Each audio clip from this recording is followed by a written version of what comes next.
Hello, folks. Welcome to our session today. And while we are waiting for Varun to join, and he'll share you about the training. As I said, for in the contest, we are adding number of things for you to get the training. Brilliant courses are brilliant, and if you haven't used it, I highly recommend you try to use it. Added earth science course. This is extra. I mean, you don't need to really do this course, but this is a complete course just on earth science. So if you really love to deep dive into the science, this is we are just make the whole course free for you. You can do that. You need to just, the idea of restriction is very simple quiz they need to pass. Just idea is that you are trying things. I mean, you're not just trying to add courses in your portfolio while you do not do anything. So here you can see all the practice tests and syllabus if you want to know. There's some, these are from Vanda itself, the actual contest. They are giving all this information to us. And Varun, looks like you are on the call now. Yes, I am. Okay. It's having some issues with my laptop. I started, yeah, no, that's perfectly fine. So I started to give a little bit of, briefing to them, right? So kids will know. And I was just telling that with the practice tests, and we have the life science training, as I was telling earlier. So all the sessions we do, we post it here. So all the sessions we have covered so far, we have done 2 sessions. You can find the recording of those ones. You can find a quiz. There are simple quiz or a basic quiz and the achievers quiz. There are 2. Same thing we did for physical and chemical change, or whatever session we do today, you'll see the same things. You'll see a quiz for that too. The idea is, when you're listening to these sessions, you can go back and you can practice, right? If without practice, especially in science, you're not going to remember too much. If you want to retain knowledge, you have to practice. So it's here. And not only, if I can show you how many people have done so far. Okay, there's only 1 attempt on this. Okay. And so it takes a lot of efforts for me and to Varun to do or prepare all these things. And if you don't want to take advantage of it, then I will stop posting, right? And that doesn't make sense that you guys don't use it. So I highly recommend you start taking advantage of it if you seriously want to learn science. It'll help you, because if you're not going to practice, I'm not going to post these ones for you. So next week, if I don't see the progress on first 2 assignments or third one, which will be there, then I will stop posting the assignments. So just letting you know so that you're very clear. So if you're interested, you have to do the work. Okay. Next thing, let's go back. And I posted a number of other things I want you to be aware. This high school mini contest, these are the middle school mini contests, as I explained last time. There are a lot of stuff we have put together that you could take advantage here. These are from NSP, National Science Bowl. There's some really good questions.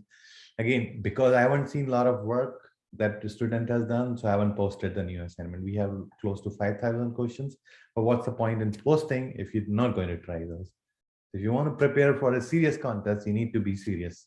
So once you show the seriousness, then I will post a lot of things. Because I don't want to flood this in course with a number of different information. There's a lot of preparation materials, some of these international books which are available without copyright issues. I posted those. I have a question. Sure. What is the lesson 1, lesson 2, and lesson 3? Like if you scroll Down. Yeah. So these are the weekly thing that I was posting, and again, I haven't seen the traction. I need to post. So these are the, if you go inside, you could see, so it talks about the solar system. So here, if you go inside the solar system, there are, sometimes it's grade wise, you want to learn about the galaxy, let's say, universe and galaxy.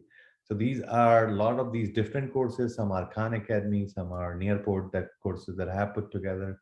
So these are half an hour, 45-minute, 1 hour long kind of courses. So they will walk you through the concept. So you can learn the concept. There'll be quizzes and there'll be videos. So these are comprehensive courses. Best way to figure out what those are, just pick up any, click on it, you'll figure out. They're amazing content. You just need to try. So as you can see that these are distributed, by lesson. This lesson 1 is solar system. And let me go back. And there are similarly the different topics, and each topic has a number of different things: the earth science, simple machines, force, food chain, physical science, biology, and ecology. So this is from Khan Academy, the really beautiful course if you wanted to learn a little more about the biology, putting things more on chemistry. And similarly, physics. This is a little more advanced stuff. You need to focus on lesson 1, 2, 3, 4, 5, 6. Those are for the ones who are just beginning to get traction in science. But you think if you have already mastered some of these, key concept and core concept, then that's when you go to this advanced concept on forces and linear kinematics. And this will require you to be good at math as well, really good understanding of math. So there are a lot of really cool topics there. And there are full courses. If we go inside, let's go to, what happened to the format, but you could see that, there are courses and there'll be quizzes will be added soon here. The physics class, there's actually labs you can run. You go inside the lab, you can experiment. There are beautiful things. So you could try a lot of those kind of things on different topics, lights, and, somebody wants to focus on lights and geometric optics. So there are whole thing, talks about the waves and refractive index, Snell's law, and it goes really deep into it. So you get the lessons where you can learn, and after doing the lesson, there'll be quizzes. Yeah, you need to spend time. If you want to spend time, and this is based on ISJSO curriculum, which is International Junior Science Olympiad, which is for grade 10 and under. I mean, this year is very late for you if you haven't signed up, but next year, if you learn enough science, you can sign up for that. That's a beautiful contest. And these are the kind of topic they cover. So this is aligned with the International Junior Science Olympiad curriculum. So you can really, if you do these things, that'll really give you the head start into those really cool contests. So again, I'm just trying to explain what is you have here. These are, again, science has, the word has so much of material, but the only thing you would see here is these are organized for you so you can take advantage of it. So for some new folks who may have joined, who have, I don't know, my name is Yogesh Kumar, and I'm the president, and I call myself coach because I'm less of a president, but more of a coach who likes to love to work with the kids like you and try to help you do amazing things. So we are going to focus on our today's topic. Please do remember, if you do the hard work, we get the motivation. We'll put more things. If you do not do the stuff, then we'll post less of that stuff. Go ahead if somebody had a question. Yeah. So how should we address you? Can we just call you coach or? Yeah, you can call me coach. You can call me Yogesh. Okay. Okay. Anybody else had? Katrina, go yeah, ahead. I have a question. Yes. So in the contest, is there going to be like will there going to be like an option, which grade are you? Because like, yeah, I'm not quite sure I'm going to be ready to do physics and stuff. No, that's why these are things, if you look at it, some of the earlier, as I said earlier, these material are for you, Katrina, right? You won't be able to do these lights and geometric optics. I completely understand. These are not for you. But the lesson 1, 2, 3, these are for you. You should be able to do that. Okay. So I'm trying to have, because we have the student from grade 3 all the way to grade 10, 11. So I'm trying to cover the whole ground for them. And also I sent a book to your mom, Katrina. Okay. And I said, if somebody else needs it, you can ping me and directly, and I'll try to share more content with you. And that book, you should use it. That is grade specific to your school grade, and you should definitely read that book. That's a beautiful book. Okay. Thank you. Mr. Yogesh? Yeah. So I'm doing like the PDF that you sent to me. Like I think it has like 100 pages or something. Okay. So I'm doing that, and it has very similar topics to the ones in this. Yeah, those topics are these are the similar topics. Science doesn't change, but what happens is when you're doing the book, you're reading and you're answering questions. Here, these courses would have the videos if you tried it, right? They'll explain the concept in much more depth. The book is only like few 150 page book, and how much detail can it cover? So here the idea is to give you a lot more depth, a lot more connection with the real world, right? So that's, explaining the concept in a visual way. The book is more text and visual way. When you watch the video, it gives you, how the solar system looks like. How much can books explain that? But if you go watch some of these video, you can see a lot more, things, and it's also become a lot more fun to do it. If that, makes sense to you. Yeah, and so is this just like one lesson, or will we have more of these classes? Oh, this is our third lesson, and we Oh, really? planning to do at least 2 more. We could do more, I don't know yet, but at least we are planning to do 5 to 6 at least total. Okay, so how long is each session?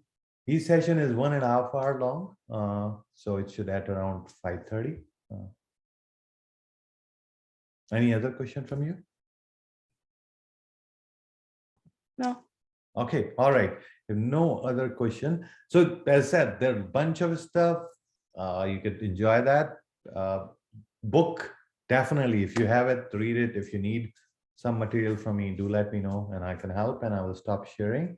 And as I said, one more important thing. If you haven't signed up, you can sign up. You see, it's the whole contest is costing like $30, and which I'm going to just, make it 25 for you if you are signing up today, if you haven't signed up already.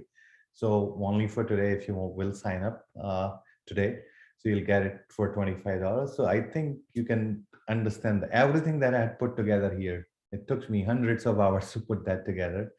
And then the cost of running these sessions and all that, this $25 is like nothing. And then if you do well, you will win the award, amazing certificate, medals, and a lot more, So why we charge the fees? We are nonprofit because whatever you pay, that goes to the people who are running the contest. So it's SIMCC is doing the contest, and there is a fees we need to pay to them. Once we, there is a shipping cost, there is of medals and the duties, and you don't even think about how much cost involved in this little thing that we have to do. Everybody else in the world charges for this contest $45. We're just trying to keep it as cheap as possible.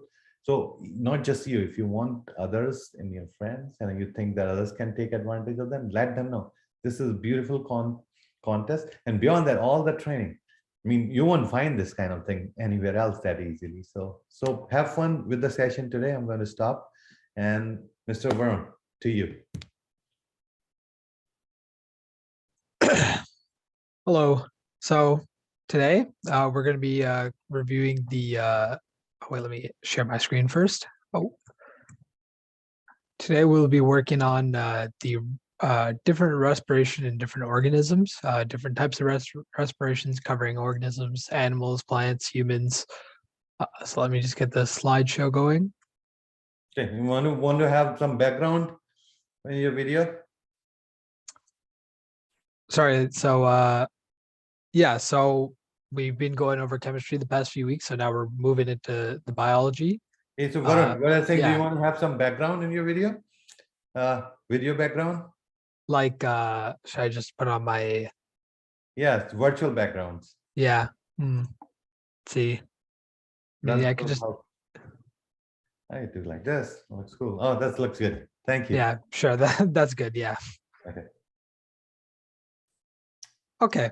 So let me just see. So while starting, so this week is respiration system. Next 2 weeks will be cellular system, right? Yes.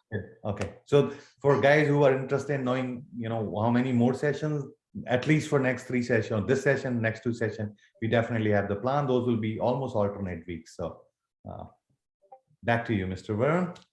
Yeah. So this week, like I said earlier, we're going over the respiration in different organisms.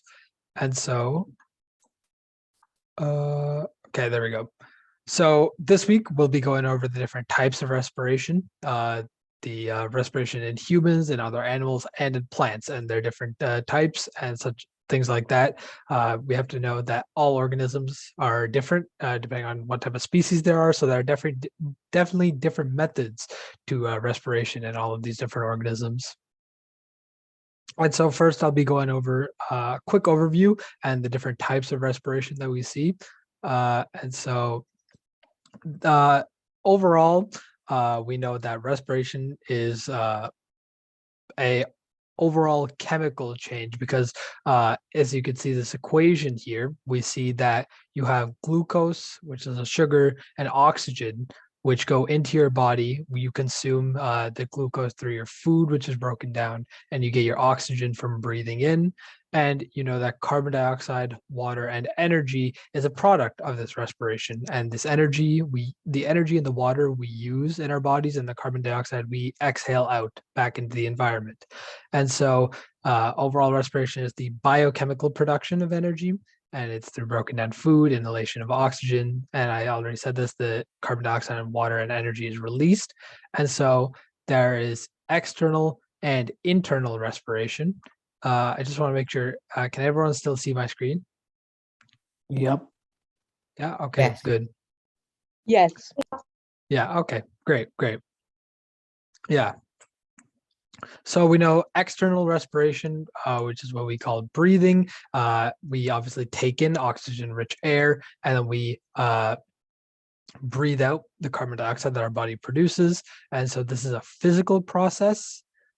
Breathing in would be inhalation, and breathing out is exhalation. And then we have cellular respiration or internal respiration. And so this is the process of breaking down food to get the glucose. And also this happens in the presence of oxygen. That means there's oxygen that is there to produce the energy. And this is what we call cellular or internal respiration.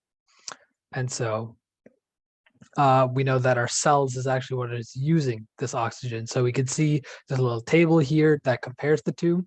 So it depends. It plays inside or outside cells. Okay. So does anyone understand specifically, maybe they have a broader overview of what actually happens on the inside? Because I will be going over it for sure, but I just want to know, what idea does anyone have of that right now? You can just unmute and speak. I think it goes I forgot what it's called. It starts with a TH, I think. It goes through that tube that's in your neck. It goes down Trachea? into your lungs. Yeah, okay. That's good. Yeah. And then after it goes down into your lungs, then I think your blood collects the oxygen, and then it deposits carbon dioxide, and the carbon dioxide comes out when you exhale.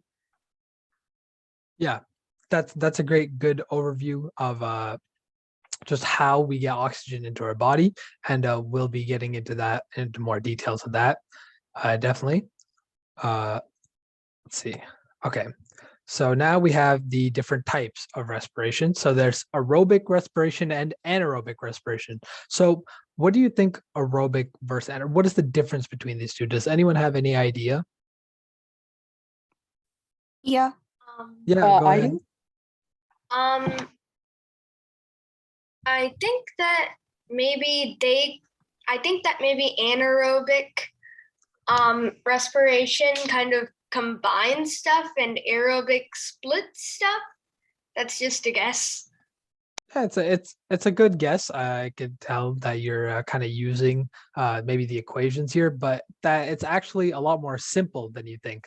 So it actually has to do with Just before you go, there are a couple of hands raised. So yeah, Oh. guys, if you want to talk. Yeah, I'm sorry, I can't see that. So yeah, go ahead, speak. By all means. I think aerobic needs air to like breathe, and anaerobic doesn't need air. Yeah, anaerobic is with air, and anaerobic is without air, and anaerobic is without oxygen, and aerobic is with oxygen. Yeah, perfect. So it is more specific than Kavangun, you wanted to add something? Sorry. Yeah, no, I was just gonna say the same thing. Aerobic is with oxygen, and anaerobic is without oxygen.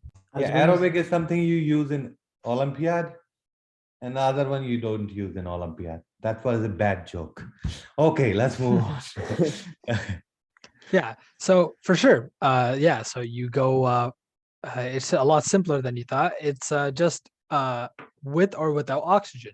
And so aero is what refers to air with oxygen, and N would be not. So aerobic is with oxygen and anaerobic is without oxygen. So aerobic respiration occurs in almost all plants and animals. We saw this equation on the last slide where you take in glucose and oxygen and you result with carbon dioxide, water, and energy. And anaerobic respiration happens in other different organisms. So this is yeast, bacteria, and according to the sources, parasitic flatworms. There's other sort of animals and unicellular organisms that undergo anaerobic respiration. And so in anaerobic respiration, you don't have oxygen. So the way the glucose splits up is different. And what you end up with is usually alcohol or acids plus carbon dioxide and energy. So anaerobic respiration is sometimes also known as fermentation. So in the specific case of yeast or bacteria, you get alcohol fermentation. And this is actually what causes yeast in breads to rise. You use it in baking a lot.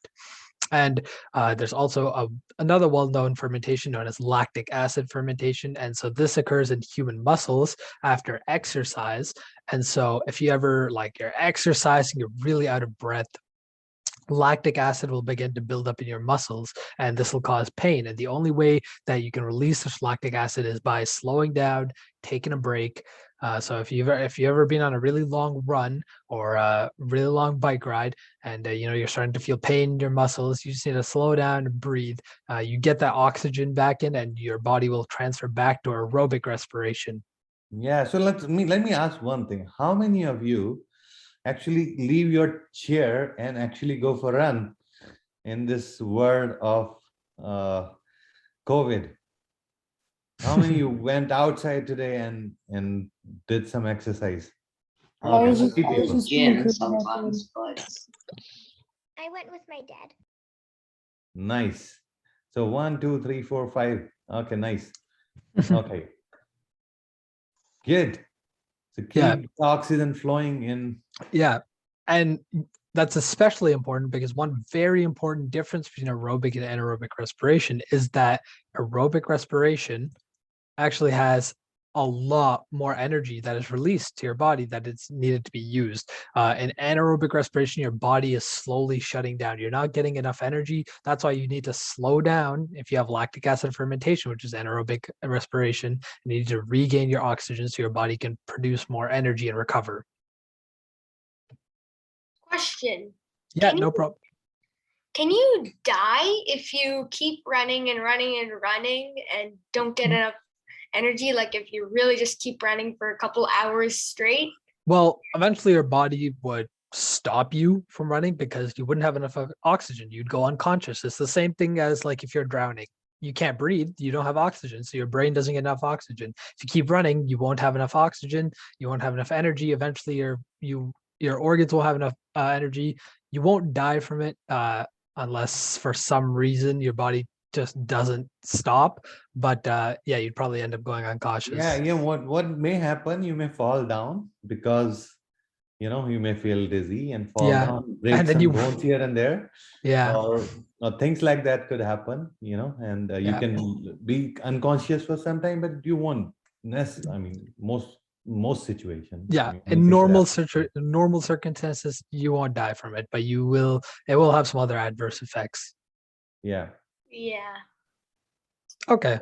I mean, there was one experiment, and I was talking about science to just make it fun, and I was kind of watching that video a few days ago, and just take a phone.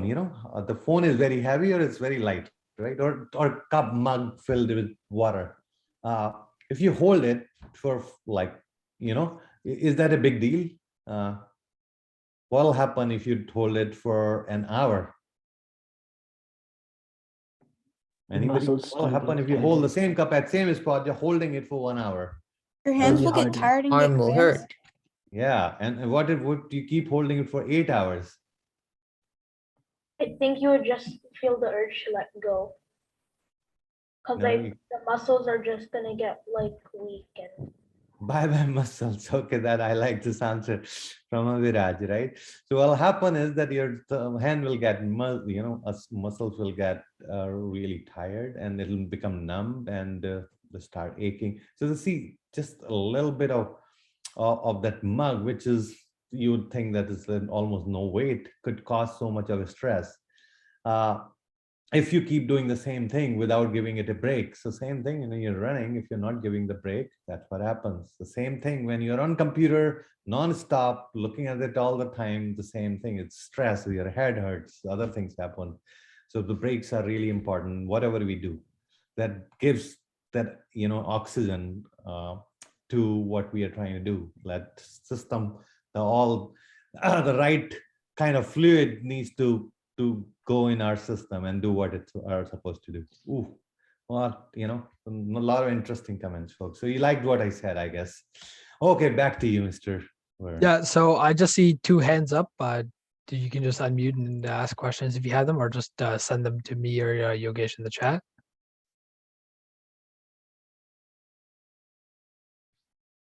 Okay, it's good for now. Okay, so let's move on to a bit of practice. So we were just talking about this. So in humans, anaerobic respiration occurs in blank. So it's either the bones, muscles, lungs, or tendons. Anyone have any idea? Lungs. I think lungs. Lungs. B, I think muscles. Yeah, I No. would think it would be B, muscles too. Wait, anaerobic is like Bones. air, right? I think Yeah. it's Anaerobic is without air. Yeah, without air. Muscles, yeah. Or the muscles. Oh, without air, so it's muscle. Yeah, exactly. So without air, we get this buildup of lactic acid in our muscles, because without air, can't actually happen in our lungs, because that's where we take in the air. That's where we get our oxygen, and we're getting to there. We're getting to there. But for now, we're just talking more about aerobic and anaerobic specifically. So which of the following options contain the correct equation for aerobic respiration? None of these. Anyone else? No, I think it is number Oh wait, no, C. it's A. It would be think. C. I call C.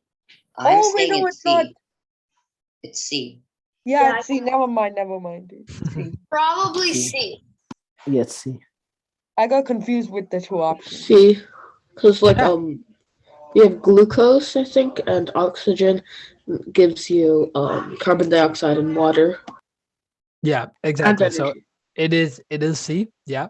So when you're looking at these equations, just make sure that also the coefficients. See how there's 6 oxygen, 6 carbon dioxide, 6 H2O. Those need to also add up. So this is correct.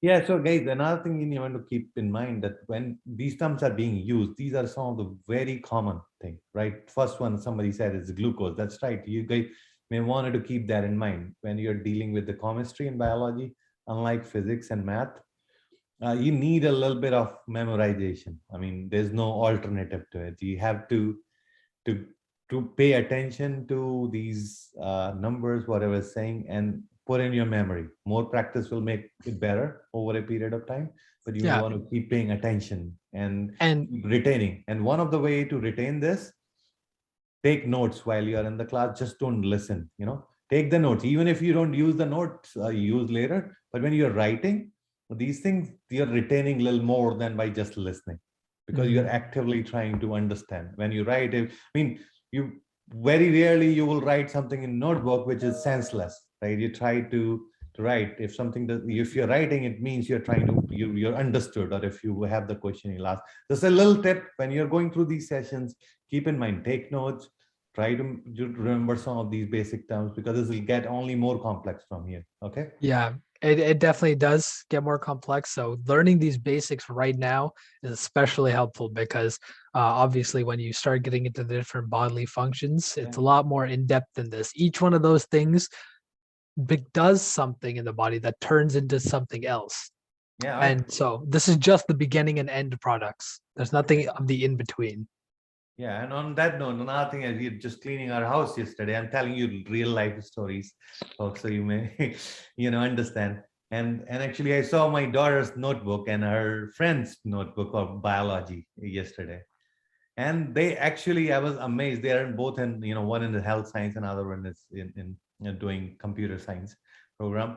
I looked at the notes. They made all the notes. They put even the picture. They pasted the picture, drew the diagram, and I said, "Now, my son can use those beautiful things." So I think just get into the habit of making notes. I want to stress this because it's critical. It's very important. So do that. Okay. Sorry, back to you. Yeah, Karan. no problem. Yeah, especially I make notes as well all the time. So let's just keep going ahead right now. Okay, so select the incorrect statement, so the wrong statement. So respiration involves only exchange of gases. During aerobic respiration, glucose is completely oxidized. Energy is not released during breathing, and breathing is a physical process. So let's get some hands up, maybe get some ideas flowing. So which ones do you think are right? Or maybe if you just know already, explain why you think that's the wrong one. I think D. Like So is there a reason you think that? because like some unicellular like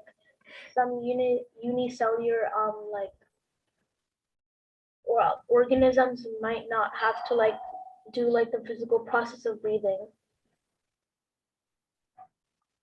So you say D.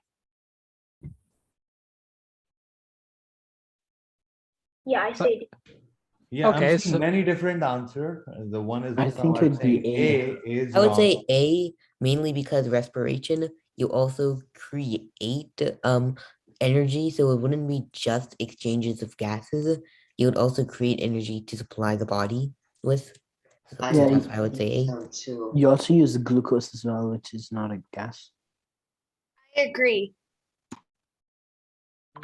yeah, so to who said D, you just I guess you had the right idea, just misinterpreting the question a bit. So breathing is specifically the process of inhalation and exhalation, bringing in air and letting out air. That itself is just a physical process because we'll get into that when we talk about breathing in a bit more detail. C for energy is not released during breathing. Yeah, you're using energy to breathe because you're moving your muscles when you're breathing, but energy is specifically not released through your breath. That's just carbon dioxide and air. And for B, during aerobic respiration, glucose is completely oxidized. This is a bit more in depth. They didn't really cover it, but yes, glucose is oxidized. It gets mixed with oxygen, like you see in that equation, and it is then broken down. And A is indeed correct because we don't just see gases, we see chemical processes that basically we see this glucose not creating energy, but through different processes turning the glucose into energy. So yes, A is the correct answer for this situation. Is there any questions to do with that? No. Okay. So let's just move into the human respiratory system. So this will be specifically talking about our respiratory systems, the mechanisms for breathing, the processes for how our oxygen travels to our body. So this is just a broad, you see picture of the respiratory system. So we have the mouth area, so this is your nostrils, nasal cavity, and then you move down to the throat, you get the pharynx, larynx, trachea, and then as you go further down, you have your lungs. So in the mouth area, we have the nasal cavity and nostrils. So this is where we just breathe in. This is where you take in the air. And then you also have the pharynx. So this is the bit that we were talking about at the start. Someone mentioned this. I remember that. This is where your air goes down to begin to go into your larynx and trachea, right? So specifically, so when the air enters the pharynx, it passes through the nasal cavities first. So this is a common passage for both food and air. This is just like the first bit of your throat. And then next we have the larynx. So this is the upper part of what comes next, the trachea, and it actually contains the vocal cords. So this is where wind traveling through creates our voice and different sounds. And specifically the entrance to this larynx is guarded by something called the epiglottis, because we talked about how the pharynx leads to this, but we know that food also goes through the pharynx. So if we had food that went down our larynx and our trachea, what happens? That's a question to you guys. Would you suffocate? We start to choke. Yeah, you start to choke, you start to suffocate. There's something blocking how you breathe. So you wouldn't be able to do anything. You just have to cough, or someone have to, do the Heimlich on you. You'd be choking then. I've choked a couple times. It Yeah, was everyone has, because the epiglottis isn't actually that dependable. Of course, everyone's choked at times. If you're breathing at the same time you're eating, or you're like laughing or talking while eating, a lot of times you do end up choking. But a lot of times it's also not serious. So now moving on, then you have the trachea. So this is what we call the windpipe. So this is what passes through your neck all the way down into your chest. So of course, the walls of the trachea are actually lined with mucus, so that they're kind of like slippery, slimy, so that the air will just get through properly. And the trachea is just made up of cartilage. So that's the same thing that makes your nose and your ears, except it's muscle made with cartilage. So, you have muscles moving up and down to get the air through it properly. And so eventually here we get the trachea will split off, because everyone knows you have two lungs on either side, and the two lungs here are connected from the trachea through the bronchi, these two bronchus, the right one and the left one. And from that, we're actually almost into the lungs. And so if we move on here, just quick thing. Anyone have any questions about this? Anything specific up until the bronchi? No questions yet. Was someone saying a question? Okay, I'll move on for now. Let me just check the chat. Okay, nothing. Okay, so of course we have the bronchi, and these split into our bronchioles. So as you can see the picture right below that, we have this bronchiole which splits off, and this is inside your lungs now, okay? So our lungs aren't just this big muscle sac there, okay? There's actually things inside these lungs, in the surface of these lungs. So, I mean, yes, it is just a big muscle sac that's open to air, but the lungs specifically need to use this oxygen that we breathe in. And this is where the alveoli come in. So these are the air sacs that you can see on that left picture that are connected to these bronchioles, these branches. And so the air we breathe actually goes into these alveoli. Just these tiny minuscule sacs of air. There's actually almost 300 to 400 million of these in an adult human. And that's not just both of them combined, that's per lung. So there's a lot of these alveoli because they're so small. And another special feature of these alveoli is that they have very thin walls. And why is that, you might ask? Why is something so important, maybe even a cell or 2 cells thick? This is because this is actually where our bodies take in the oxygen. Now, I have a quick, what might seem like a random question here, but does anyone know how oxygen travels through our bodies? We know it goes into our lungs, but how does it get to our different muscles? It travels It through our blood. goes through the Travel. alveoli, take it to the Heartbeat Bloodstream. blood cell, which travel down the blood vessels, which lead to all the parts of the body. Yeah, I just This wanted the part. most simple answer here. It's your blood. Yeah, that's great though. It's your blood. And so we can see on this right picture here is that on these very tiny branches of blood vessels we call capillaries, these are also around 1 cell thick.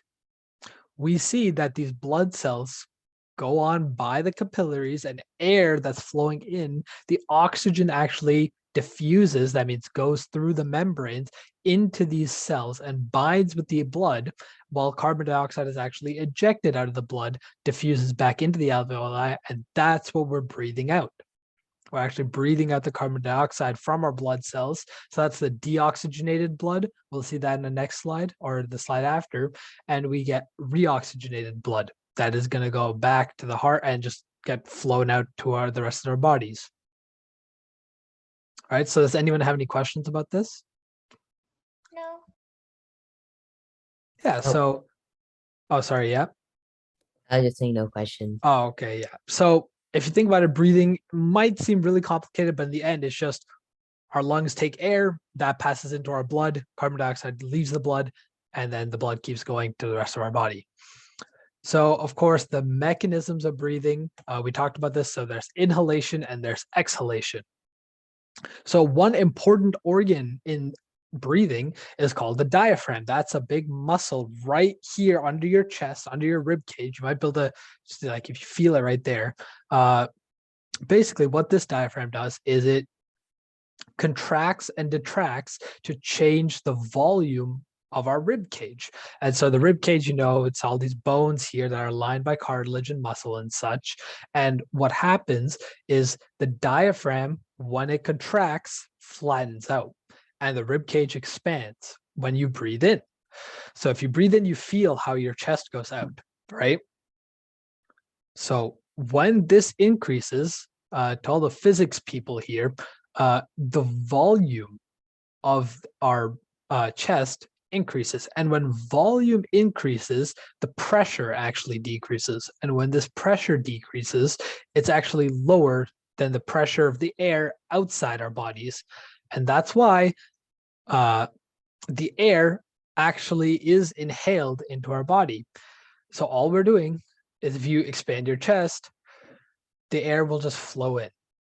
And of course, when you want to exhale, your diaphragm relaxes and moves back up, your rib cages get smaller, and the air is pushed back out because there's a high pressure to low pressure. And you can see in this little graph here, the difference between inhaled air and exhaled air. We can see an almost 4.6% decrease in oxygen, but a roughly 4.4 increase in carbon dioxide. This shows that almost all of the oxygen that we take in through the air is actually turned into carbon dioxide, as we can see if we go all the way back to our equation here. Oxygen and carbon dioxide, they're equal. And we can see that roughly in this table that the in versus the out of oxygen and carbon dioxide is almost equal. So that makes sense. It adds up. So is there any questions about this? No. Okay, great. So now that we have this oxygen that got in through our alveoli, I said they bind to the blood. How do they actually bind to the blood? We have these, our blood cells, which is called hemoglobin. And so when this oxygen binds to our blood cells, the hemoglobin, it becomes oxyhemoglobin. Once it travels to the cells that we want it to travel to, or the cells that need the oxygen will dissociate into the cell there, and the oxygen will be used in cellular respiration. But how exactly does it bind? So this is a more complex topic, but I just wanted to talk about it. You see in the top left of the screen here, you have a picture of hemoglobin. Hemoglobin is just a big protein, okay? So many hemoglobins make up red blood cells. And so what we see is that there's iron within these proteins, and our oxygen will actually bind to this iron. So each hemoglobin will be able to hold a total of 4 oxygen molecules. And this is what is taken through our blood to the rest of these cells in our body. Now, I was talking about how earlier we know that deoxygenated blood and oxygenated blood goes through the capillaries and the alveoli. If you look at the bottom right, the deoxygenated blood is actually what goes towards the alveoli. So it can be reoxygenated, and then after oxygenated, it travels back out. Right? So the hemoglobin, you just need to know the basics that oxygen is transported by it. You don't need to know how many irons there are, what makes up the hemoglobin. You just need to know oxygen is carried through the blood cells, which is hemoglobin, which is then called oxyhemoglobin.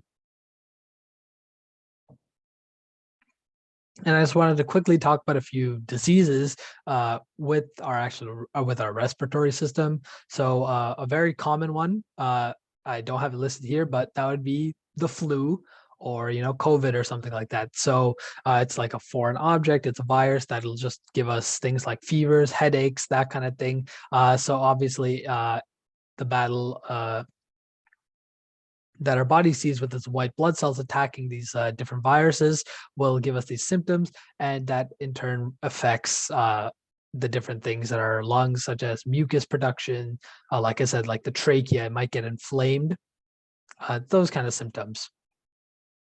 And speaking of inflammation, that's where bronchitis comes in, one of the most common infections that we see. So bronchitis, itis refers to inflammation, and bronch is like that prefix is what you refer to, the bronchus. So that's when those two little tubes, you see how it breaks off right before the lungs on the picture in the top left, you get bronchitis. And of course, you can also get bronchial asthma. So that's when maybe you just like get a nice breath of pollen. Pollen is a big allergen because if this goes through your nose, which is lined by hairs, so you sneeze all these foreign objects out, but if it gets through that, you'll get some asthma in your bronchus. And then there's emphysema, which you see is the thin wall breakdown of the alveoli, and then it'll be just harder for oxygen and carbon dioxide to diffuse through. So are there any more questions about these diseases, or maybe any other diseases you're interested in? You can just send me a message. But I did just want to quickly touch on this. I'm sure many people have wondered what yawning actually is. And so if you can just pay attention to the top right there, we see that yawning is just a big breath that happens when you're just breathing really shallow, or you're just kind of chilling, you're just sitting around here, maybe like the lights are dimmed, you're feeling tired.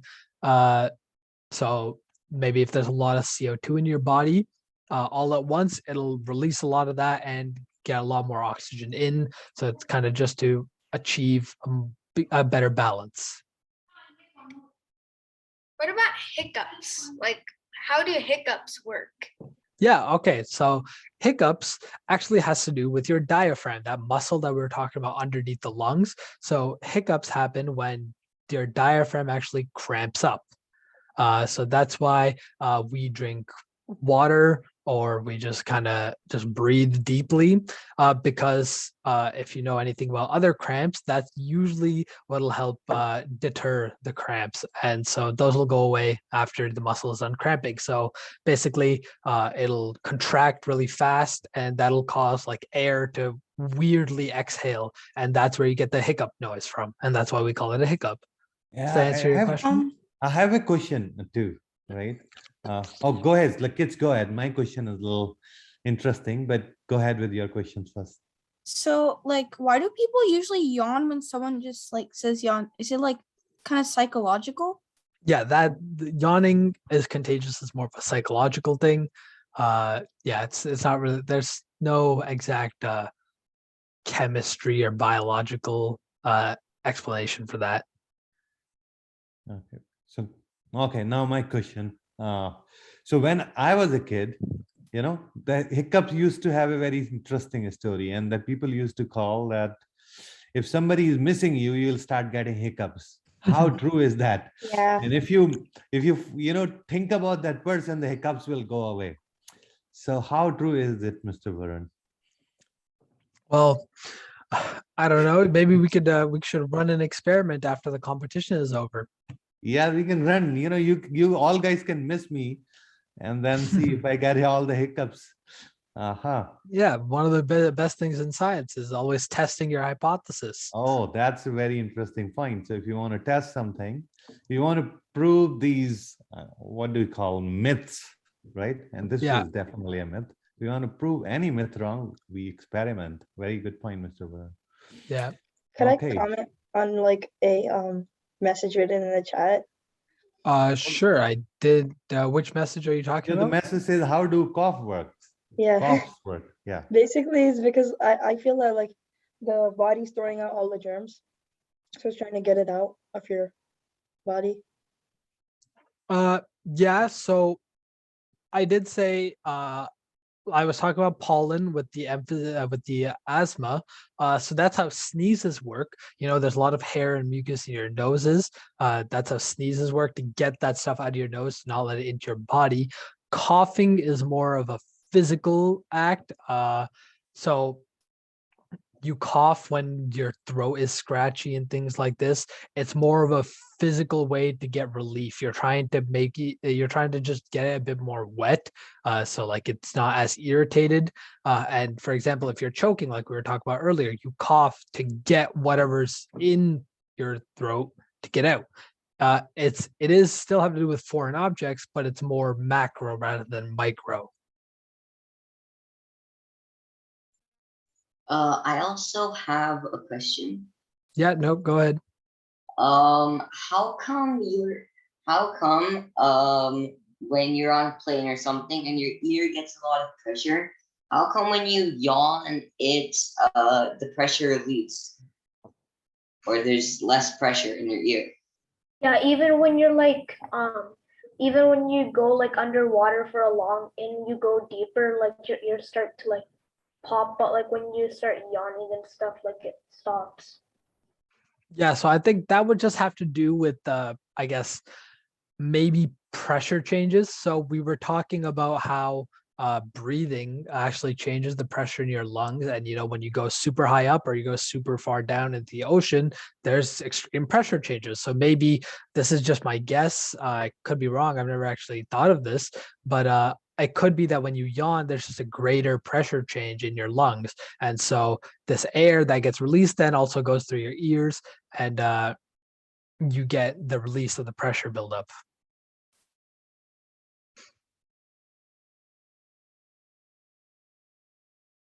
Yeah, so are there any more questions? There have been some really good ones so far. No, I don't have any questions. Yeah, okay, sounds good. I'll move on to the little practice questions then here. There we go. Okay, so to prevent the entry of food into the trachea, the opening of the larynx is guarded by blank. See.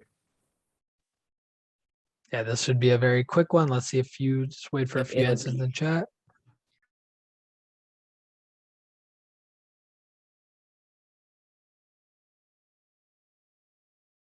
Yeah, everyone got this one. So we know hard palate, soft palate is actually in our mouth. Hard palate's the top, soft palate's the bottom of our mouth. Glottis is another sort of protection thing, but that's a different one. And epiglottis is the answer we're looking for. So now the trachea branches into two thinner tubes called the bronchi, alveoli, bronchial, larynx. Which one? We got one person saying bronchi. We got a few more A's in the chat.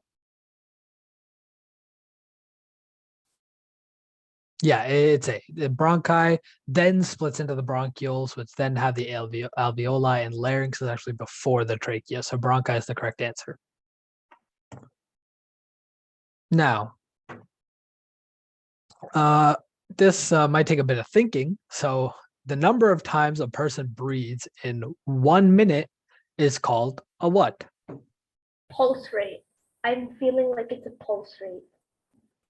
Okay, so I have a question for whoever asked that. So what does the pulse actually refer to in our bodies? Your heart rate? Yeah, like pulse rate and heart rate might be like the same thing. They're very similar, but they could be different depending on your body. So pulse rate would actually be the difference of how fast your blood is reaching your different arteries and such. Like, you know, if anyone knows how to check your pulse, you check it here or on your wrist.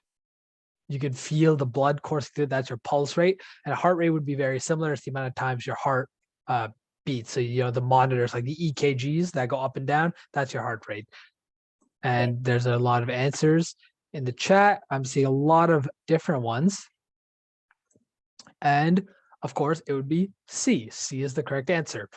The question clearly defines the number of times a person breathes per minute. So there is some unit of something per unit of time, and it's the units the top would be the breath. So it's breaths per minute is the breathing rate.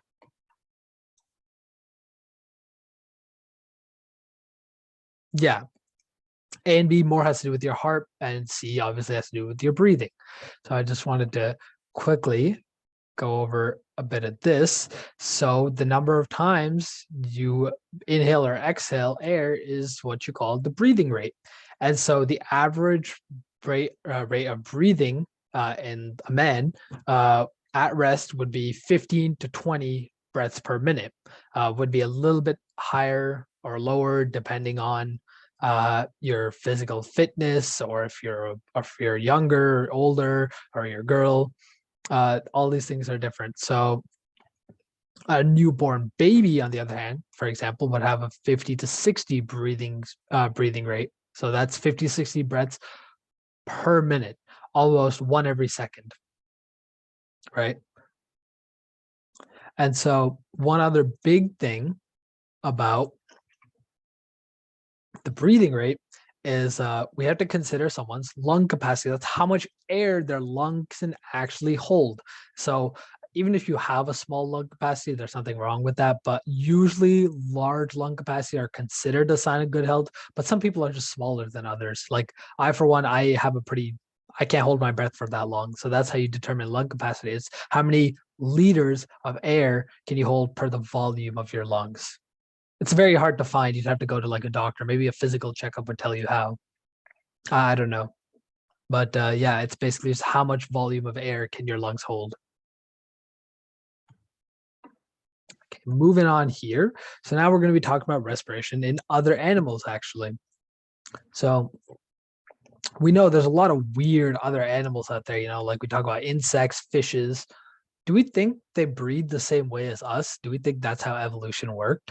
No. Definitely not. No. They just breathe using their Yes, gills. no. Yeah. Yeah, they have so many other ways of breathing. And so that's what we'll be talking about right now. So respiration, other animals, there's many different types. These are a good amount of them. So we know we were talking about unicellular organisms earlier. And so they would just breathe through their cell membrane. They're one cell, and we know that our cells exchange things through the cell membrane, and so they would just exchange gases through diffusion. So diffusion is just like the gases going through the cell membranes. Like sometimes it requires energy, and other times it doesn't. And so this is just air goes in and out of the unicellular organism. That one's not that hard to get. Same thing with skin. So this happens in like those slimy kind of things. So earthworms, leeches, frogs as well. Frogs are unique because they also have gills, but then they also breathe through their skin later on. I can talk about more of that later, but basically you have these animals have moist or slimy skin, which actually has capillaries right near the surface. So the air just diffuses through their skin into these capillaries, and that's how they get their air. That's how they get their air diffusion. So capillaries are like the blood vessels. Remember we talked about in the alveoli for humans, and so capillaries in this case are just close to their skin, so it just happens through their bodies. Now a big one is gills. So gills we see in fishes. Are these organs which will just collect the dissolved oxygen in water. And so these gills are supported by gill arches, which are made of these gill filaments, which are made of cartilage and capillaries. Again, everything runs back to capillaries or blood vessels, something that has blood passing through it that's very thin so that the air can diffuse through it. So when these fishes take the water in through their mouths, they get it passes by their gills, which the gills then extract the oxygen from the water, passes it through the capillaries.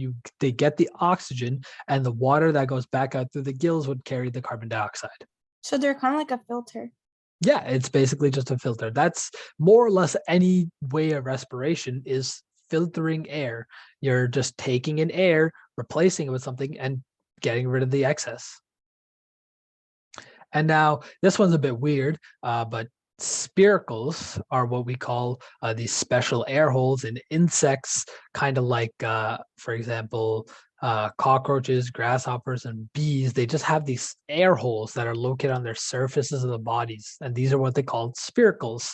And so these air tubes then go and connect further down the body into tracheae, kind of just like a plural of trachea, but like that's how they call them, because there's a lot of them. As you can see in the picture right below that, there's a lot of these tracheae, and these then split off into tracheoles. That's like the further inner part. And so the air will just go in through these tracheoles, or the spiracles, then through the trachea, then through the tracheoles, and then there'll be diffusion of the gases from oxygen and carbon dioxide inside the body. And so the oxygen is just basically just absorbed straight into the body at this point. And the carbon dioxide is sent straight back out. And obviously we have this little bit at the top right here. So this is for birds specifically. So as you can see, birds actually have lungs, and there are many other animals such as lizards and different things like that, which also just have lungs and they breathe normally. Like, you know, a lot of amphibians have this as well. Like I was talking about frogs earlier, they have gills, they can breathe through their skin, and they have lungs as well. So these birds have these air-filled sacs so that it makes their bodies lighter and helps them to fly. So now, if you refer to the bottom right, there's all the different types of respiration that we just talked about. So there's diffusion. So that's just straight up just going in and out the cell membranes. There's tracheal. That's where the basically each one is where the diffusion happens. It's where the gases are transferred. So diffusion, if you just say diffusion, it'll be in the cell membrane. Tracheal will be in the tracheae of the insects. Cutaneous is what you refer to as skin. So that's the earthworms, the slimy things. You have branchial or branchial. That's your gills. Those are like kind of branched off into different things. And then pulmonary is what you refer to as lungs, and other higher animals, kind of like your land animals. Things like whales, a lot of mostly mammals, basically. Yeah, are you guys still awake? Yep. Oh, yeah, all right. Today I did notice that you, or my observation, you guys love biology more than chemistry. Is that correct? Yes. Chemistry No. is interest. Well, no, yes. Chemistry is better. Chemistry is better? Yes, But I see a chemistry is lot more better. interaction today I'm than just I. curious. Biology is better. Like, you know, Chemistry before is you better. said that no other animal breeds like us, but what about monkeys and baboons? No, Like us, because we kind of evolved from them. yeah, so this is what I was saying. So mammals mostly will breathe through their pulmonarily. So they breathe through their lungs. Like I was saying, whales, they breathe through their lungs. You know how even they do. Monkeys definitely breathe through their lungs because they are a very distant ancestor of humans. So these higher animals, if you can see this bit, it's mostly they're usually classified between, you know, the different kingdoms. So you got your animals, your or not kingdoms, it's the next one down, I forgot what it's called, but you have your mammals, amphibians, reptiles, those things. Each one of them will usually have their own way of breathing, and then each species will have a specified way, but overall mammals will have this higher form of breathing through lungs. But obviously it's hard to say which one's more superior to the other, because I mean, like, gills are so fine-tuned for water while lungs are perfect for the air. It just happens through many years, millions, billions of years of evolution. So if I did say earlier that like only humans breathe through lungs, that was my fault. But yeah, you just got to consider the I guess the structure of the species you're talking about. Like maybe if you're talking about like beetles or something, they'd probably use spiracles because maybe they're not big enough to have lungs, something like that. So we're going to move on into some practice now. So in unicellular organisms, the exchange of gases takes place by diffusion through the, this should be a easy giveaway question. I'll give you another 5 seconds. Well, we got a chemistry biology debate here. Cell membrane. That's my guess. Yeah, cell membrane is the correct answer. And by the way, you all, I definitely prefer biology. So if you said chemistry, you lose marks. Yeah, so cell membrane is the correct answer. Let's move on to the next question here. Okay, so respiration through the gills is known as which of these ones? Is it cutaneous, pulmonary, branchial, or none of these?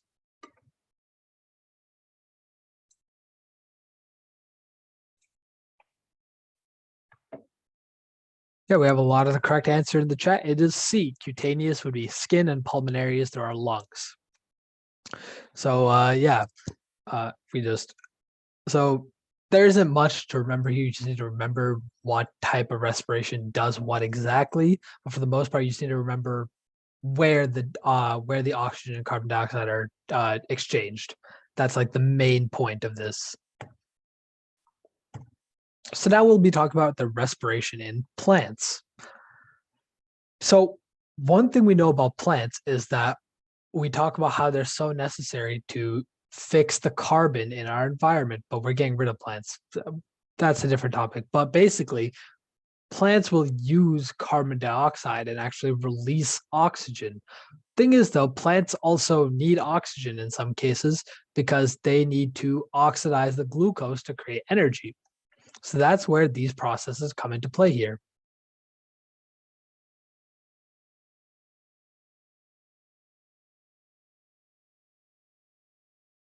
Sorry, I'm just looking at the chat here. So someone says, how is the oxygen turned into carbon dioxide in the cells before it is brought to the lungs?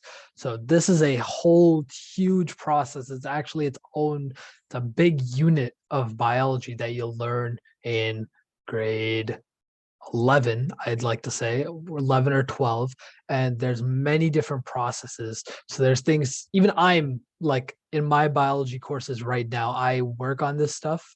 It definitely gets a lot more complex. If you want to know a bit about it, it involves many different processes using many different chemical equations. So yeah, to answer your question in the simplest way, this oxygen undergoes many different chemical reactions with other parts of our body, and the end result after all of this, after the energy is created, happens to be carbon dioxide. That's what that simplified equation actually refers to. Yeah, no problem. Okay, so specifically for plants, someone just mentioned this in the chat as well. We'll be going over how plants bring in oxygen, specifically oxygen and CO2 as well. So respiration that we see in plants, the different parts that of how these plants bring in oxygen or CO2 is the stomata, the lenticels, and the root surfaces. So just to give a quick overview, so we know that these plants, they carry out these life processes like growth, movement, transportation, and everything for photosynthesis. So carrying out these activities, though, the plants need energy, and to obtain the energy, the plants respire. They undergo respiration, and so the glucose needs to be oxidized to release the carbon dioxide, water, and energy that they'll then use to make the food for their bodies or their plant bodies. So in the plants, gas exchange occurs by diffusion in the stomatas, lenticels, and root cells, or root surfaces, sorry. So specifically the stomatas. So these stomatas are these tiny little openings that are on the surfaces of leaves, usually on the underside of leaves, actually. And so diffusion will occur here. And so oxygen will diffuse in through these little stomatas. except they're actually guarded by these things called guard cells. You can see on the picture here how there's kind of like these little lips around the stomata. These things are very essential. Okay, there's a big chat going on in this in the chat. Is everyone still paying attention though? Yeah, I am. Good, good. Yeah. It's good to see you guys are interested in all the sciences though. Okay. So specifically back to the stomata, we have these two little lips. These are what you call guard cells. Sorry. Yeah, so these guard cells are actually very important. So the opening or the closing of the stomata is actually highly depends on the shrinking or expansion of the guard cells. So this depends on how much water is flowing in or out of the cells, and that's a more specific example. But if there's a lot of water, for example, the guard cells would probably expand and close off the stomata. Or sorry, opposite. They'd retract and release water from the stomata.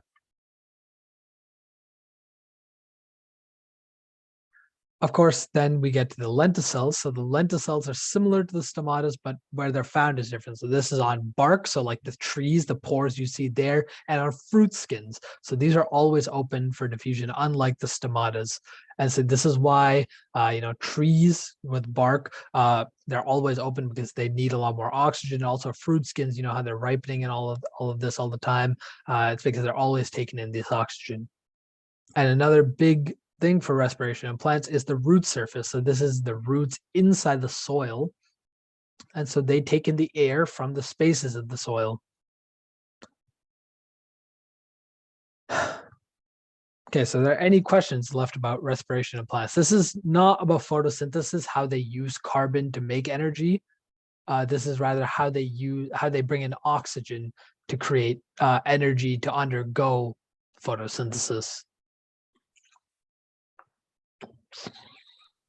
So when the stomata is closed, then water and oxygen come out.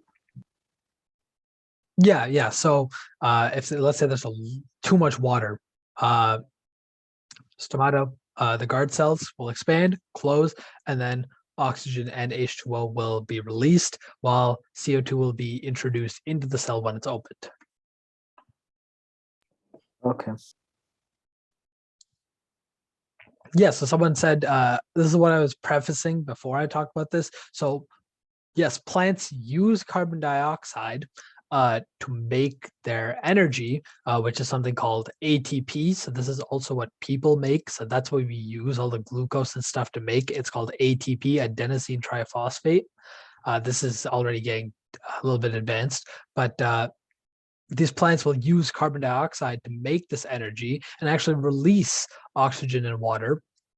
But they also need oxygen to make this energy so that they can undergo photosynthesis, because photosynthesis requires this energy so that plants can make food and energy that's usable to them in terms of growth and such things like that.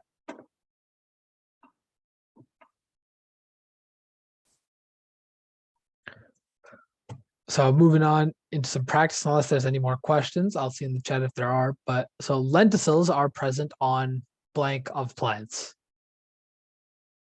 Stems, fruits, roots, or both A and B. D.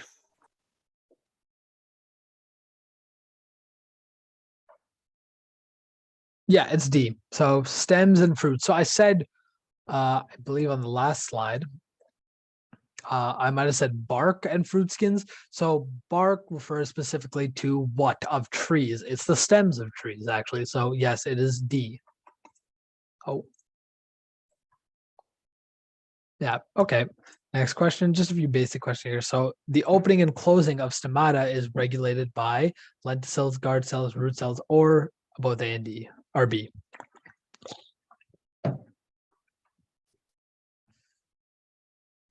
Yep, perfect, it's B. So it's just important to remember these few just these few organisms or these organs that these plants use to bring in oxygen into their systems. So now we're going to be moving into some more thinking required examples that'll sort of encapsulate the things we've learned today. So now breathing is a blank process while respiration is a blank process. So let's get some ideas flowing here. I'm We guessing. know that breathing is a physical process, as it's the process of inhaling and exhaling. So that eliminates A and C. So it could only be B or D. I call Right. D. I call D.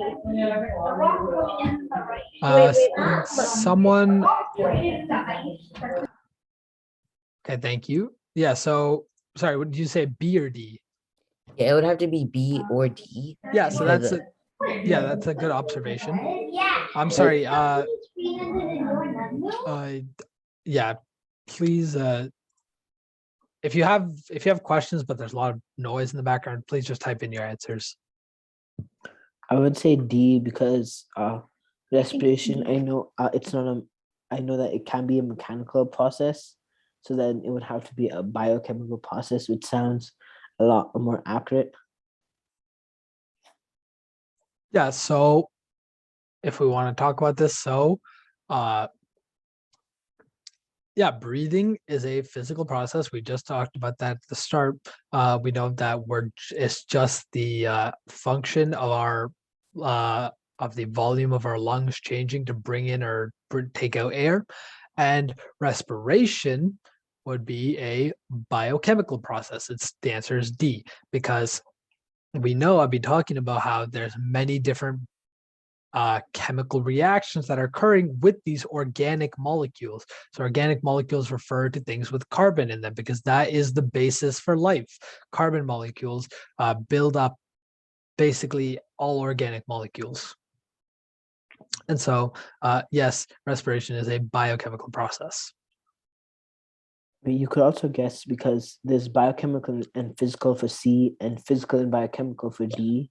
And in the other two, they don't. It's chemical and physical, not and the other is physical and mechanical. So because biochemical and physical they're like repeated twice, it might be that is probably the correct two, and we know that physical is the first one. So it has to be D. Yeah, it's very good to understand when you're doing multiple choice how to rule out answers or what might be the correct answer. So that's good. So now next, so this is a picture of something. So what is this figure that's given? What is this picture that we see here? What does this refer to on plants?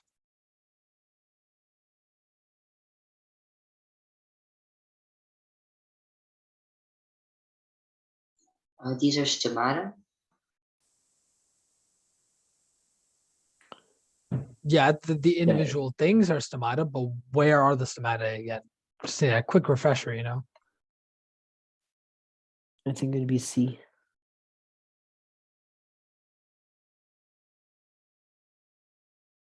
Yeah, I think it is C, except, yeah, it's C.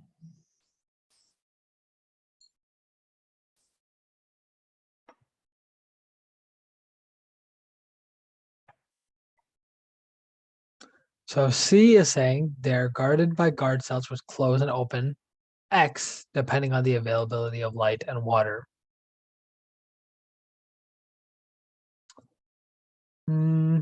Okay, so everyone's saying D, D's. Oh, okay, a lot of C, sorry. So now this question's C, right? So they're guarded by guard cells which close and open X depending on the availability of light and water. Wait, I don't think it's light. I think it's oxygen, not it would light. be gases, not light. Yeah.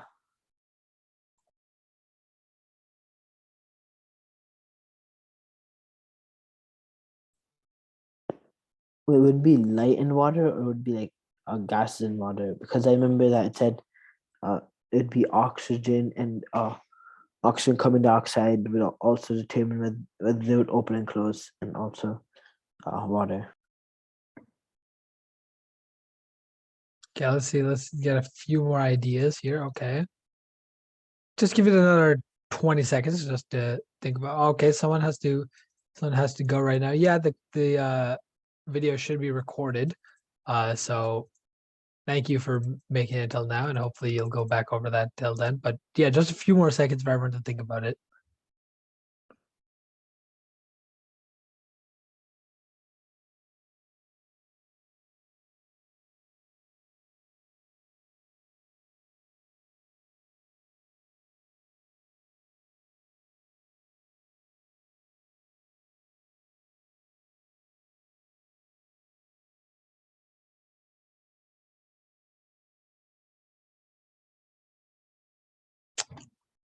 Okay, so everyone agrees that the answer is C, right? Yep. Yeah. Unfortunately, the answer is not C. Then it's D. Yeah, it would be D. Yeah, it is in fact D. So A, these are present on the leaf surface and young stems. That is true, but what is it called? That's the point of the question. It's true. Sorry, I didn't read the incorrect part of the statement. Sorry. So they are present on the leaf surface and young stems. And so B, these structures help in gaseous exchange of plants. We know that's where diffusion occurs. And C, they are guarded by guard cells, which close and open X depending on the availability of light. So X refers specifically to stoma. It's not stomata, like you guys were saying. Stomata is all of them together, while stoma is just the singular pores. And so that is what X is referring to in this question. And so the answer D, they're all correct.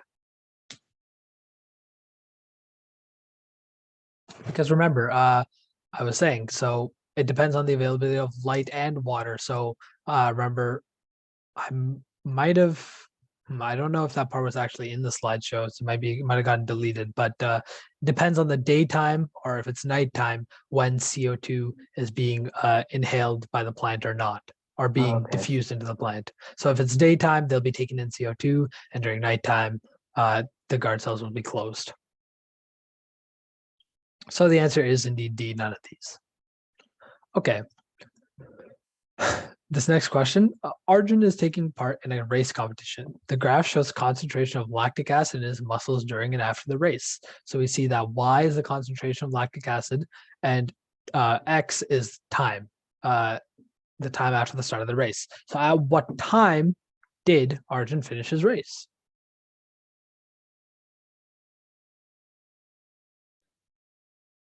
I think it would be at the peak. Yeah, and it would be at the peak. The peak is at what time? 12 minutes. 12, which would be B. Yeah, the answer is 12 minutes. And so I want someone who maybe hasn't spoken or someone who's been typing into the chat. I'd like to hear why it would be at the peak. May I? Yeah, go ahead. I'm pretty sure it's because, well, the concentration of lactic acid while you run, it gets higher. But when you stop running, so when the race will be finished, well, the lactic acid, he's gonna start breathing with oxygen. So it's gonna start decreasing. Yeah, exactly. So lactic acid is building up while you're undergoing anaerobic respiration. And so the lactic acid is building up while he's running, gasping for air, but after he stops, it'll start dissipating from the body. So that's correct. And now one last question. So the given diagram shows exchange of gases between alveolus and the blood capillaries. So alveolus would just be a singular alveoli. Identify X, Y, and Z and select the correct statement regarding them.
You guys may ask clarification questions if you need any clarification. Yeah. So I see a lot of people saying B. So why do we say B? So let's go over the other options, maybe. So A, X could be gas that is evolved as a byproduct of respiration. So why could this be wrong or right? I mean, it could be right because X is the gas, because it's coming from the airflow in and out. So X is a gas. So that's why it could be correct. So X could be a gas that is evolved as a byproduct. Uh, I believe we went over evolution of products last time. So X could be a gas that is evolved as a byproduct of respiration. So what is this saying? So this is saying X, That's true. X results from respiration. So it is a product. It's something that we don't want from respiration. So that would be equating it to maybe CO2. But X is actually It's going oxygen. in. X is oxygen in this case, right? So X would be, or A would be incorrect because it would actually have to be going out. Yep. So now we say Y is going out, right? And it could be a gas that could turn lime water milky. So this is a weird question. So we'll come back to that one. So now Z could be a component of blood that increases in number during infection. So I feel like someone did say this in the chat. During infection, we would get an increase of white blood cells. Yes. So white blood cells do increase during infection, but we know that this is specifically for red blood cells right now. This is capillaries that are only big enough for the red blood cells, which means that only gas exchange is occurring there. And so the correct, it could not be Z, and therefore C is wrong, and therefore D is wrong, and that's how you get the answer B. Okay.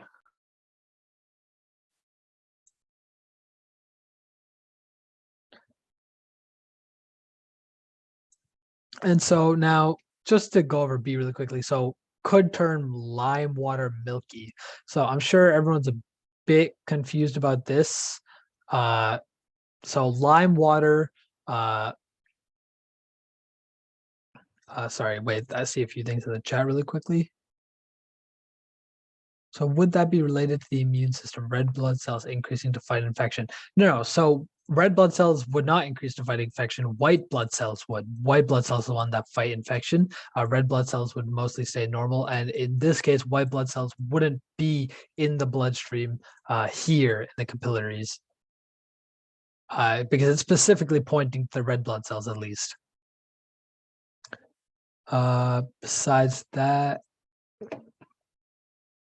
yeah, so lime water, why would it turn lime water milky? It's because the carbon dioxide from the lime water would actually mix with this lime and make sort of a limestone solution. So that's calcium carbonate, CaCO3. So when you get this extra addition of CO2 into this lime, which would be CaC, I guess, I don't actually know that, but this is my guess. It would turn the lime water milky from the addition of the CO2. You'd get the CaCO3 and you'd turn milky. Or maybe there's no Ca and it's just the extra carbon. But yeah, that would be the reason for B. But it's good that you guys got the answer through the process of elimination, even if you didn't know that exact bit of specific information. So I have noticed a few people have been needing to leave now, and we are at the end of this week's lesson. So thank you all for listening, and I'm sure you guys learned something. And make sure, like we were talking about at the beginning of the session, that everyone's still practicing everything. That's still very important to this. So are there any final questions? And I have reduced the price. If you haven't signed up, you want to sign up, it's today, if you go, it'll be $25 for the contest. Yeah, go ahead with your question. Thank you for doing this session and taking the time to explain everything well. Yeah, no problem. So are you enjoying this? I mean, you're learning something out of this Very session? much. Yeah. So what is the Yes. biggest learning today? Let me, if you guys want to share. Just 1 minute, if you know whoever wants to share. What's the biggest learning for you today? How plants respirate. Uh-huh. Anybody else who want to share? I learned a lot about how different organisms can respirate, like animals, plants, and humans. Beautiful. Anybody else? Thank you. All right. Yeah, Kamal, thank you you're for saying coming. something or others? Go ahead. I was going to say that there's many things that I learned. Like one of the main things that it was at the start. It was that it would glucose plus oxygen would create carbon dioxide, and carbon dioxide, water, and water or H2O and energy, which is how the respiration works. Uh-huh. Good, nice. Anybody else? Ansh or others? And I just posted mine in the chat, but I can just basically say it. Like it was just respiration of plants, so it's definitely like more new learning for me. And there was just a bunch of other things, like just like how other organism breathes and stuff. So yeah. Yeah. And I learned hiccups are a myth. Aha. Okay. Anybody else who wants to share final thoughts?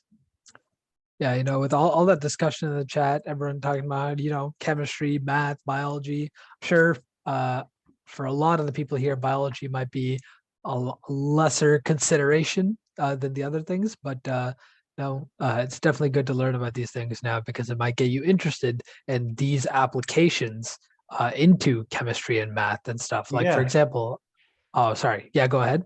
Oh, no, I was just saying, looking at some of the questions. So finish your thought. I'm sorry. Yeah, like for example, right now I'm taking a course at my university called Applied Math. We learn about the biological applications of calculus. So I'm sure that might interest a lot of you guys, but we talk about things like rates of metabolism and probabilities of infectious diseases and things like that. It's a very interesting course. How they teach it isn't as interesting, but it could be a lot better, but it's still a very interesting topic. Right. And what I wanted to add is I was talking about Junior Science Olympiad, International Junior Science Olympiad, right? But the interesting thing is they have multiple rounds, and each round has equal amount of question from physics, chemistry, and biology, right? So the idea is when you're young, we need to develop the equal interest in all three areas because the basics you always need, right? So always remember that we can't say the one is better than others. Maybe when you specialize, then you can say one is better than others and you can specialize in one thing. But as of now, at your age, don't ignore any of this. Just give them equal priority. Try to understand all of it, because as you would see in future, what we are designing, you need, if somebody, you designing a body part for somebody who lost a leg, just very simple example, right? So you need a physics, you need biology, you need chemistry, all of this come together, as a nice solution. So keep that in mind, when you are learning, always be open you keep learning with the open mindset. If you have the open mindset, you will go a long way. I'm sure you guys are, but just reiterating the need of being open-minded, taking notes, reviewing the notes, and doing the assignments we are posting.